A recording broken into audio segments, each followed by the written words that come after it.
ह्या सुक्या मासोळ्या आहेत त्याला आपण भाजून घेणार आहोत छानपैकी. तर आता मी हे भाजून घेते.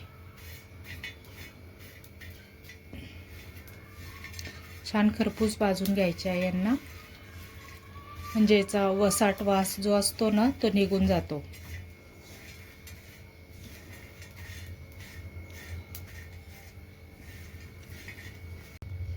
आता बघा या मासोळ्या आपल्या छान भाजून झालेल्या आहेत. काही जे तोंड असतात ना असे दिसणारे ते आपण तोडून घ्यायचे. काही माशांचे जे काडेकुडे तोंड दिसतात ना ते असे तोडून घ्यायचे. आणि मागचा शेपटीचा भाग पण तोडायचा असला तर तोडू शकतात. हे असं तोडून घ्यायचं थोडं थोडं. आणि हे बघा असं आपल्याला काढून घ्यायचं आहे. तर आता हे माझं हे पण काढून झालेलं आहे असं. आणि इकडे मी पाणी बॉईल व्हायला ठेवलेलं आहे. आता ते पाणी बॉईल झालं का आपण त्याच्यामध्ये धुवायला टाकणार आहोत. तर आपलं पाणी बॉईल झालेलं आहे. आता मी हे पाण्यामध्ये टाकून घेते, म्हणजे याचं जो खारट जास्त मीठ लागलेलं असतं किंवा घाण असते, वाळू वगैरे काही लागलेली असते ना ती निघून जाते छान. 2 मिनटं पाण्यामध्ये याला टाकून स्वच्छ धुवून घ्यायचे. तर आता रेसिपी करताना मी तुम्हाला दाखवते. आता गॅसवर पॅन ठेवलेला आहे. तेल टाकून घेते थोडं. तेल छान गरम होऊ देतो. टोमॅटो आणि कांदा मी चिरून ठेवला आहे छान बारीक. आता कांदा आपण टाकून घेतो याच्यामध्ये. कांदा छान होऊ द्यायचा आहे आपल्याला, अगदी ब्राऊन कलरचा होऊ द्यायचा आहे. म्हणजे कांद्याचं जे कच्चेपणा आहे ना ते पूर्णपणे मरू द्यायचं आहे. आता कांदा व्हायला आपल्याला 2 मिनटं लागणार आहे. आता बघू शकता कांदा आपला छान झालेला आहे. आता टोमॅटो टाकून घेते मी. हा पण तसाच छान होऊ द्यायचा आहे आपल्याला.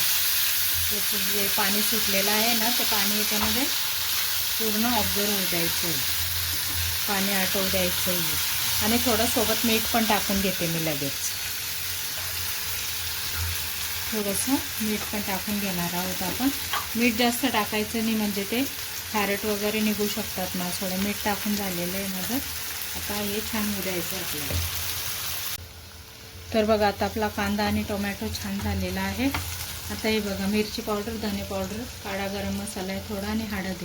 हे पण आपण छान याच्यामध्ये परतवून घेणार आहोत.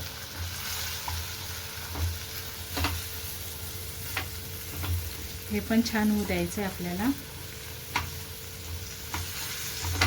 मी सगळे एकजीव करून घेते आणि थोडंसं पाणी सोडणार आहोत. आता हे 2 मिनटं छान होऊ द्यायचं आहे आपल्याला. आणि मग लगेच आपण त्याच्यामध्ये मासोळ्या टाकणार आहोत. आता बघा मसालाही छान झालेला आहे आपला. मी मासोळ्या गरम पाण्यामध्ये धुवून घेतलेल्या होत्या आणि पाणी नितरायला ठेवलं होतं.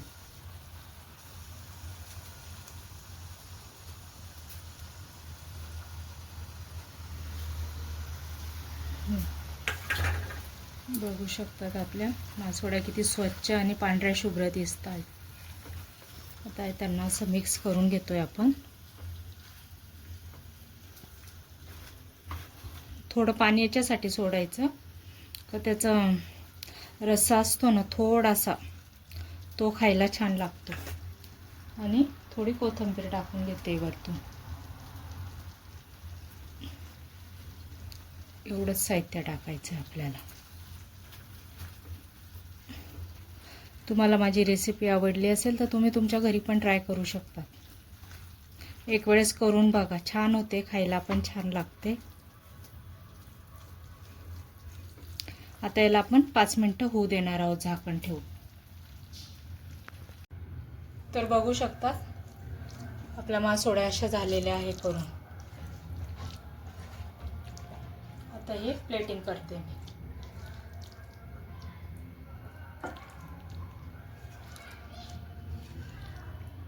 तर बघू शकता छान दिसत आहेत अगदी. आणि दिसायला छान दिसतात आणि खायला पण तशाच टेस्टी लागतात. तर बघू शकता. तुम्हाला रेसिपी आवडली असेल तर तुम्ही पण ट्राय करू शकता तुमच्या इथे आणि मला कमेंट करून सांगा आणि लाईक आणि सबस्क्राईब करायला विसरू नका.